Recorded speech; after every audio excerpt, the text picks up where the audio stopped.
Sir मैं कुछ बोलूं? हाँ जी बिल्कुल।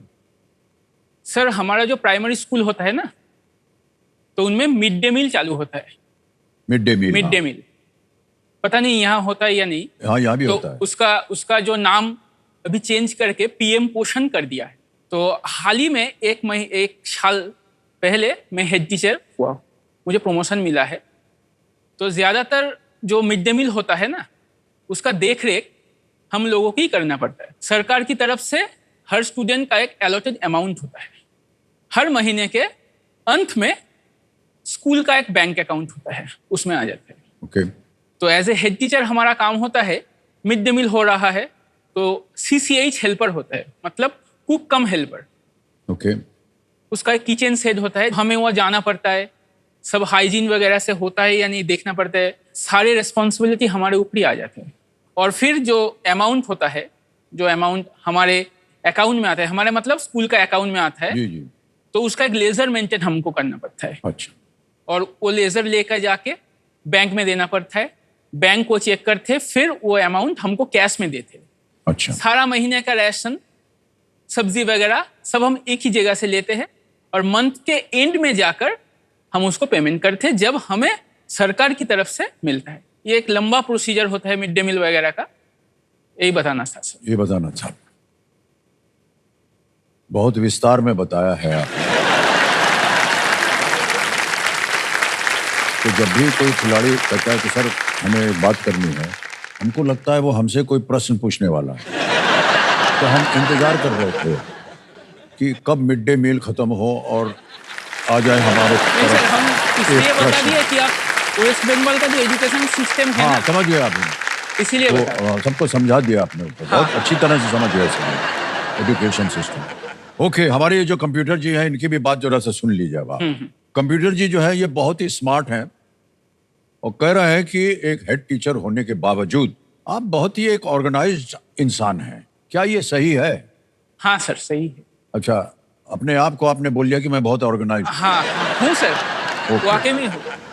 घर में जो वातावरण होता है ऑर्गेनाइजेशन का, वहां भी आप हाथ बांटते हैं? हाँ, वहाँ तो फ्रंट में मैं ही रहता हूँ। उधर भी फ्रंट में आप हैं? क्योंकि सर बचपन से ही ऑर्गेनाइजेशन का शौक मुझे है। मेरे माताजी ने मुझे सिखाया। और हर सुबह मेरा जो रूटीन रहता है, पहले तो बिस्तर को साफ करना, झाड़ू वगैरह मारना बिस्तर में, सीट चेंज करना, सीट में कोई रिंकल नहीं आना चाहिए, बिल्कुल स्ट्रेट होना चाहिए, बिल्कुल साफ। फिर तकिया को ठीक करना, फिर देखिए ये एक और मिड डे मील होने वाला है इधर। नहीं सर, बोलिए दादा। कुकिंग का भी थोड़ा बहुत शौक है। कभी कभी मौका मिल जाते तो कुकिंग कर लेता हूँ। माछेर झोल बनाते हैं? माछे झोल नहीं, बिल्कुल नहीं। पत्नी है ना आपकी? हाँ, तो पत्नी को मच्छी बहुत पसंद है। हाँ, तो फिर उनको अगर खाना बना कर देना हो तो? वो तो माता जी बनाते हैं। अच्छा, माँ बनाए? माता जी और पत्नी रोज बनाते हैं, मैं ओकेशनल कुक, गेस्ट अपीयरेंस में संडे को मैं आता हूँ। तो आपकी जो पत्नी जी हैं वो बहुत खुश होंगी आपके साथ? हाँ खुश तो, क्योंकि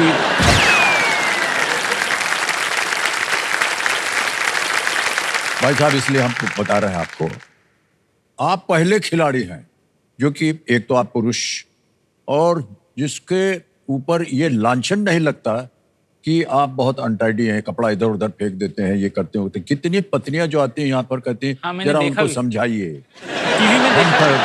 बटोरते रहते हैं, वो गंदा करते रहते हैं, आप उल्टा करते हैं। मेरे उल्टा है। हाँ, मैं समझते रहता हूँ, वो गंदा करते रहते।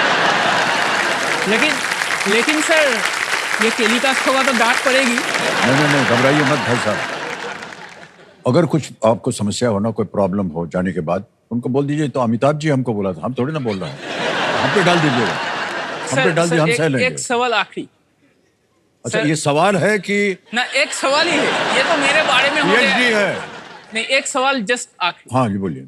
आप और जया जी में कौन ज्यादा ऑर्गेनाइज्ड और कौन ज्यादा डिसऑर्गेनाइज्ड? वही ज्यादा ऑर्गेनाइज्ड है भाई साहब। ये भी कोई पूछने की बात है? कौन पति है जो नहीं बोलेगा ऐसे?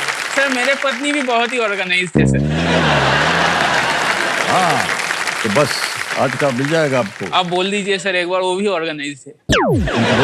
हाँ सर। उनका नाम क्या है? अहोना। अहोना दी, आप एकदम ऑर्गेनाइज्ड हैं। आप इतने ऑर्गेनाइज्ड हैं कि जो आपके पतिदेव हैं वो सारा ऑर्गेनाइज करते रहते हैं, और ऑर्गेनाइज जो है वो आपको कभी तकलीफ देगा ही नहीं ऑर्गेनाइजेशन करने में। ठीक है, ठीक है ठीक सर। है। 11वां प्रश्न 6,40,000 रुपए स्क्रीन के ऊपर ये रहा।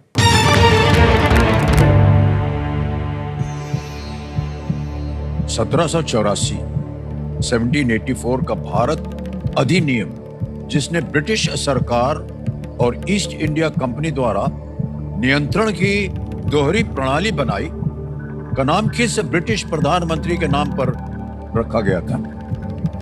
The India Act of 1784, which created the dual system of control by the British government and the East India Company, was named after which British Prime Minister?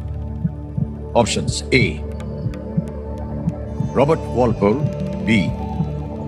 William Pitt the Younger, C. Arthur Wellesley, D. William Gladstone. India Act of 1784, dual system of control, British government, East India Company. लग तो रहा है sir option B होगा, William Pitt the younger. 1784।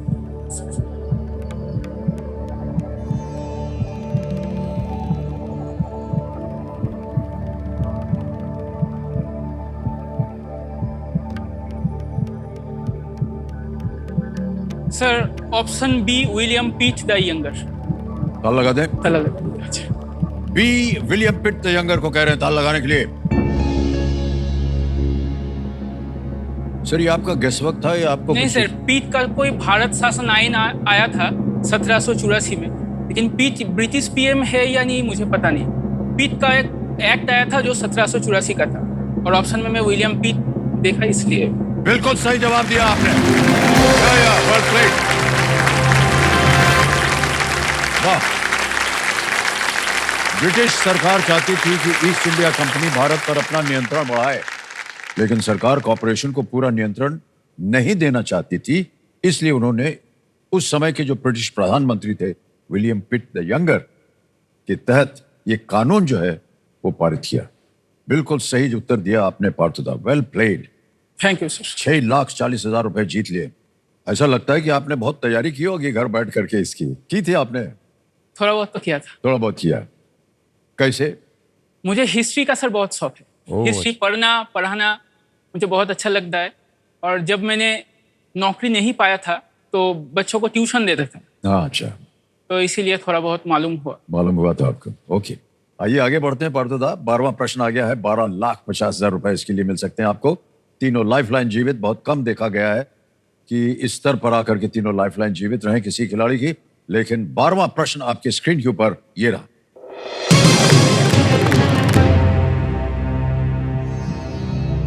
America में अंतरिक्ष और satellite hall of fame में शामिल किस वैज्ञानिक ने इसरो और प्रसार भारती दोनों के अध्यक्ष के रूप में कार्य किया है?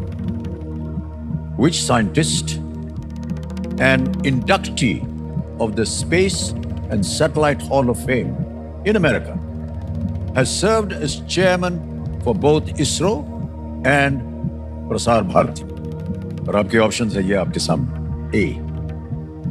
Dr. G. Madhavan Nair. B. Dr. K. Radhakrishnan. C. Professor U.R. Rao. D. Dr. K. Kasturi Rangan.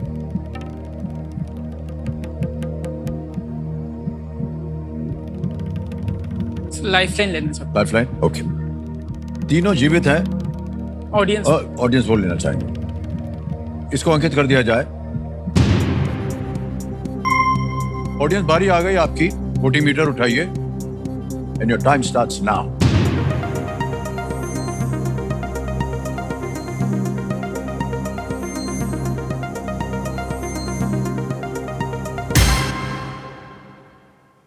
सी, प्रोफेसर U.R. राव को 49% दिया है।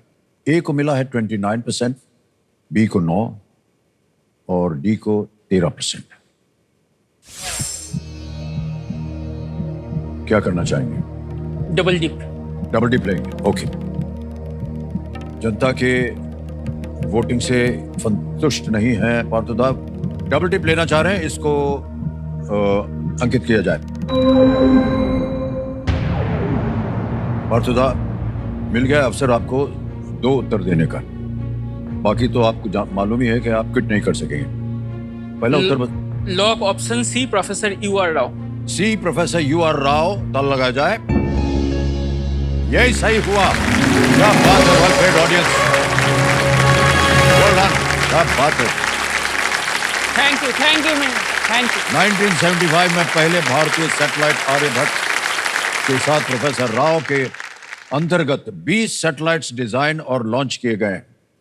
वेल प्लेड ऑडियंस, बहुत ही कठिन प्रश्न था, लेकिन वाह क्या बात, वेल डन।